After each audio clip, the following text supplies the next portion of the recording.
So every service has a trigger. My phone broke, I have to go and buy a new one. Every service has an endpoint, and every endpoint leads to the beginning of that new cycle. And what you often find is these things that happen earlier on have downstream implications. And so by the time you're trying to make your product, you're not actually just making your product, you're dealing with all of the baggage that was built up along the way to get there.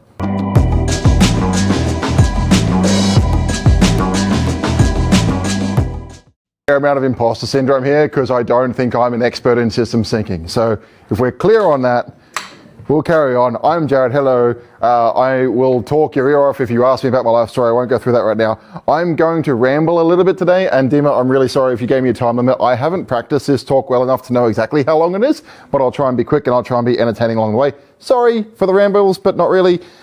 Before we dive in, right, so to anchor what I'm going to talk about in principles, like what is important and what I want you to be thinking about as we go through this.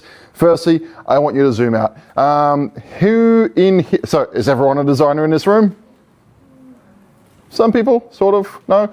The designers among us, are you digital designers? Do you do software or digital product? Some, yeah. Do we have graphic designers? Yes, some. Industrial designers? Interior designers? Hey! Often when we're making at least digital products, we focus on the pixels, we focus on the flow of the actual page. I want you to park that, that's a work thing, this is outside of work. I want you to think big, I want you to zoom out, I want you to think before and broader and wide. Once you have thought broad and wide and thought as wide as you possibly could think wide, I then want you to zoom back in. Once you've zoomed out and looked at the entire before picture and after picture, then you can say along that line of really beginning towards really end, which are the parts that are worth zooming into. So zooming back in is good, but zoom out first so you know where to zoom back into. And the last thing before we jump in and go through this is you don't own your customer. Language is important here, and technically, yes, if you've got a product and they buy your product, they're your customer, yes, fine, sure. But when you say our customers, you're denoting language, you're denoting ownership, and you don't own them. Your customer is bought or rented your product for a period of time, and they are the ones that have the agency. They've decided to spend their money and spend their time and spend their energy with you, and it's your job to then serve them. You're in service of your customers. You don't own them, you are in service of them. So think about that as a mentality thing. Just a shift. All right, a much more famous and much better paid Jared once said that design is the rendering of intent, and I translate that for my own benefit to say that that means anything can be designed. So I don't want you to think about your discipline right now. I want you to think about if I'm the same way that I go about designing a website or a digital product or an interior or whatever it might be, right? The same way of understanding people, understanding how they move through a space, digitally, physically, whatever. The same way that I put all that understanding into execution mode and go and make stuff, that can be applied to an email, that can be applied to a presentation, that can be applied to anything you actually go and put into place. And I think that's important because I want you to think about you using your design as a tool outside of your discipline. If the only tool you have is a hammer, then everything that looks like a nail, I want to expand the toolkit. I want to grow that a little bit, and I want to talk about two key things here. Do we have service designers in the room? Ah, shit. So you guys are going to be better schooled at this than I am. That's fine. I will also talk about incentive design, and hopefully this all makes sense as we go through bit by bit. Again, I'm not a systems thinking person, not the expert, but this is ramblings and stuff that I've learned through my journey that might help you guys in yours. Every single product you have exists within a service loop. If you've bought it once and then it breaks and you buy it again or you buy a competitor's, you're going through a cyclical loop. Some of those loops are short. Some of those product life cycles are short. Some of those product life cycles are long. A car might have a 10, 20 or 30 year service loop. And you're going to have different things, different interactions within that service loop. Every service has a trigger. I turn 16, I buy my first car, or I buy my first phone, or whatever it might be, right? So every service has a trigger. My phone broke, I have to go and buy a new one. Every service has an endpoint, and every endpoint leads to the beginning of that new cycle. we obsess about our products. These are the things that we have deliverables on. These are the things that we get incentives and KPIs. This is the objectives in a project brief that we have to deliver on, and then we can sign the check. But again, there's something that happened to get the customer to that product in the first place. And something happened before that and before that.